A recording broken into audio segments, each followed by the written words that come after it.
What's up and welcome to My Point of View. I am your fat and opinionated host, and people who knew Bryan Kohberger continue to speak out. And I suspect that over the coming days, we will continue to hear from more and more people who knew Bryan. I've actually made several videos already talking about and showing you all videos from people who knew Bryan. Some were classmates, associates, even people who labeled themselves as one of Bryan's old friends. Now, we know that some of his classmates in college said that Bryan was a perfectly nice guy, and they're shocked that this happened. We've also heard from someone else who said that Bryan actually had some issues with certain substances. And I don't think that came as a surprise to a lot of people. I don't peg him out to be a junkie, and I really want to be careful when talking about that topic in particular, because I think a lot of people can use that as an excuse, and I don't want that to be used as an excuse here. I know that substances can turn you into a different person. They can make you do crazy things. They could put you in fits of rage. I understand that. But the particular substance that they claimed Bryan used, I just don't think that someone was on that while committing this act, because I feel like if someone was under the influence of some of this stuff, that they would have been more sloppy. They would have been heard maybe coming in the house, going up the steps, walking around. We've heard from people who used to live in the house that this house was creaky. You couldn't even walk to the bathroom without everyone in the house knowing that you were walking or moving about the house. So the fact that he was able to quietly come in here and do this crime, I do not think that he was on something at the time. But I mean, anything is possible, right? I just don't want that to be used as an excuse that, oh, he was a junkie that just was on some stuff and did something wild. No, I do believe that this was premeditated in some way, shape, or form. But now someone has spoken out about Bryan Kohberger, again, a new person. And I think this may be the most interesting piece of information that we've gotten yet. I mean, let me rephrase that. I think this may be one of the most interesting firsthand accounts of Bryan that we've gotten yet. I'm going to show you this video and then I'll explain why in just a moment. I used to go on night runs with him because, like, I didn't want to go running at night by myself. So I would text him, like, hey, you want to go for a run? We go for 6-7 mile runs at night. So, like, when I saw who it was, I was just in, like, complete shock. I'm still kind of, like, shaking knowing about that. Like, it's just unreal to think somebody could actually do that to somebody. Like, it's absolutely, like, mind-boggling. Like, my adrenaline's still kind of running after finding that information out. So just, I feel for the families, and I'm just happy justice can be served now, so. I know some of you all probably watched that clip and you're still sitting there waiting like, okay, where's the interesting part? Because yes, he didn't say much, he didn't reveal much, but there was that one tidbit of information that just glares out at me. It's like a shining diamond amongst a bunch of rocks. We've heard from classmates who knew Bryan, interacted with Bryan, but those are classmates. You don't get to pick your classmates. You don't pick and choose necessarily who sits next to you in school. So even though these classmates said that Bryan was nice, it's not like they actively made Bryan a part of their life. You understand what I'm saying? And then when we heard from the woman who revealed that Bryan had these issues with certain substances, it was about Bryan being a friend of a friend. You get what I'm saying? That Bryan was a friend of a friend. Yeah, she was placed in scenarios and situations with Bryan, but not really because of her own doing. You get what I'm saying? So we've heard from people who interacted with Bryan. I don't want to say against their will isn't the right word to use, but they interact with Bryan, and it's not like they elected themselves to interact with Bryan. It's not like, oh yeah, Bryan's my friend. I would call him up and we would go hang out on Fridays. It's just, oh yeah, Bryan sat next to me in class, or Bryan knew someone that I knew. In this situation, we hear from someone who was comfortable enough with Bryan To call Bryan like, hey, I'm scared to go jogging alone at night. Can you come jogging with me? That sticks out to me because it shows you that Bryan had an ability to make people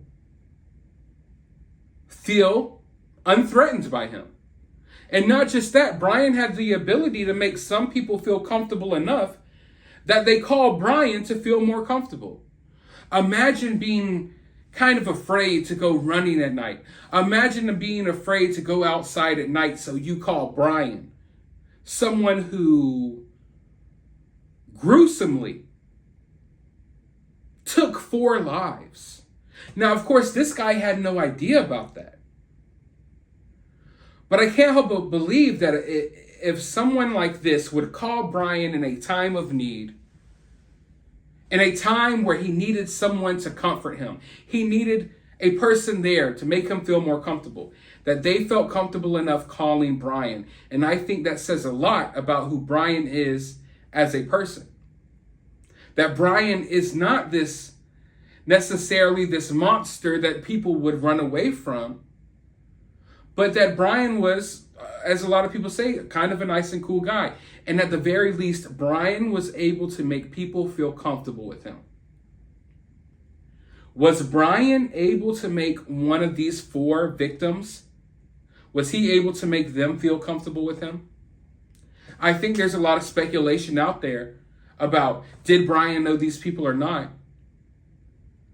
Honestly, yesterday I was thinking that Bryan probably doesn't even know these 4 victims. But now we know that one of the victims' fathers has spoken out and he believes there are some connections, but we don't know those connections yet. I don't even want to speculate about those connections. I believe we will get those answers soon. But just judging by this little interview, this not even a 30-second clip, we see that Bryan did have that ability. Sometimes these cold-blooded killers, sometimes they're completely socially awkward. And it's like you just always know that this is a weirdo. You always know that, hey, if something happens, it's that guy. You know what I mean? But even though Bryan may appear to be that way by his looks, I mean, we have several accounts now to show that Bryan actually wasn't that way. And I know I've reiterated myself a lot in this video, but to be the type of guy that someone is comfortable in calling, like, hey, in a vulnerable moment, I'm afraid of what might happen jogging outside by myself. So Bryan, you should come along with me. That's like, you got to be really comfortable with that person. That person must have the ability to make you feel kind of secure. And, I can't speak for everyone else, but I'm the type of person, it's really hard to make me feel that way about you. Like, it would be really hard for you to come into my life and to make me feel comfortable enough with you that I would call you up to go jogging at night. You know what I mean? I have friends who I've known for my entire life who I probably wouldn't call up, like, let's go jogging at night together. You make me feel more safe and secure. You know what I mean? So, I think it's interesting that he had that power over people. And to have that power over people, oftentimes that means that, to have that power over people, usually you aren't as, it's tough to use the right words here. But to have that power over people who have that power over people are people who have that ability to make people feel that way. Usually they aren't these super closed-in introverted types. And I don't even like using the word introverted or extroverted because I don't think those are the right words to use here. I wish I had other words to describe what I'm trying to say. But if Bryan was this cold-hearted, closed-in, sheltered individual that didn't interact with anyone, that was socially awkward, that just appeared to be this creep weirdo, then Bryan wouldn't have the ability to make people feel comfortable enough to call him for comfort and security in moments where they feel vulnerable. So that is a detail that really sticks out to me, because everything else would make you think that Bryan is the exact opposite of that.